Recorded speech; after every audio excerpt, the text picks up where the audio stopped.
Hello दोस्तों, स्वागत है आपका नए वीडियो में। आज हम आपको सिखाएंगे कि हम एक क्ले से एक सुंदर सा आर्ट वर्क यहाँ पे कैसे बना सकते हैं। हम यहाँ पे गणेश की मूर्ति बना रहे हैं। सबसे पहले आपको लेना है मास्किंग टेप और एक थिक पेपर। हम यहाँ पे मास्किंग टेप अप्लाई करने के बाद क्ले लेंगे, उसको अच्छे से मिक्स करेंगे। मिक्स होने के बाद हम इसके स्ट्रिप्स बनाएंगे और उसी के माध्यम से हम आगे जो हमारा आर्ट फॉर्म है वो हम अब इस पर अप्लाई करेंगे। तो ये मेरे रेडी हो चुका है और यहाँ पे मैं एक एक करके एक एक पार्ट में यहाँ पे बनाऊँगा। तो ध्यान रहे बीचों बीच अच्छे से आपको इसको ये फिट करना है। इसमें कोई ग्लू वगैरह यूज़ करने की ज़रूरत नहीं है। हालांकि ये हल्का सा चिपचिपा है तो वो आराम से वहाँ पे स्टिक हो जाता है। और पेपर में हमारे थिकने ये कुछ टेक्सचर है तो वहाँ पे इजीली अप्लाई हो जाता है।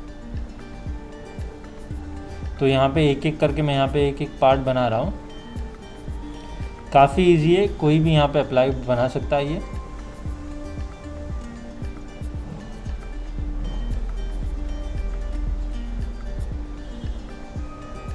और ये मैंने यहाँ पर हाथ बनाया हुआ है।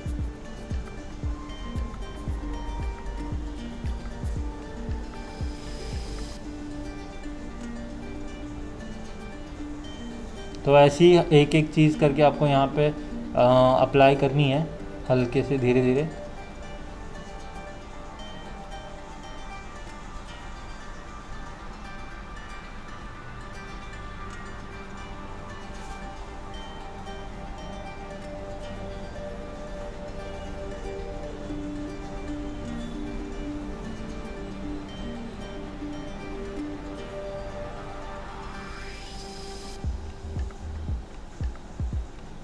यहाँ पर मेरे पास टूल्स नहीं है तो यहाँ पे मैंने कटर का यूज़ किया है। आपके पास टूल हो तो आप वो अप्लाई कीजिए। और ये यहाँ पर हमारा रेडी हो चुका है गणेश का पूरा मूर्ति। तो हम यहाँ पे सबसे पहले ब्लैक कलर हम बेस में अप्लाई करेंगे। बेसिकली ब्लैक कलर देने से हमारा जो आर्ट वर्क है इस पर हम कॉपर या गोल्डन कलर देंगे तो वो काफ़ी अट्रैक्टिव यहाँ पे हमें दिखाई देता है। तो सबसे पहले यहाँ पे मूर्ति पे मैं एक गोल्डन कलर दूंगा।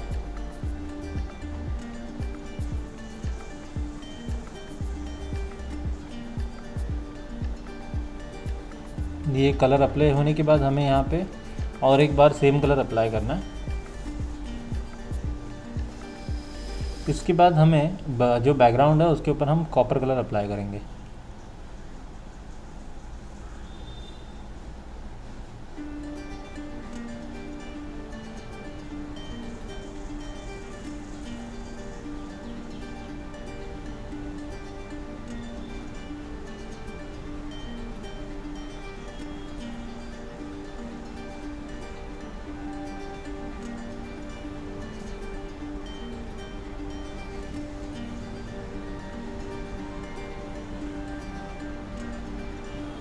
तो हालांकि आप देख रहे हो ये कलर कुछ ओवरलैप हुआ है हमारे मूर्ति के ऊपर।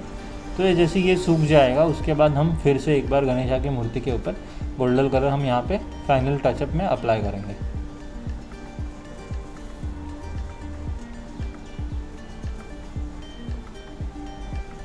और यहाँ पे मैं और एक बार यहाँ पे गोल्डन कलर अप्लाई कर रहा हूँ।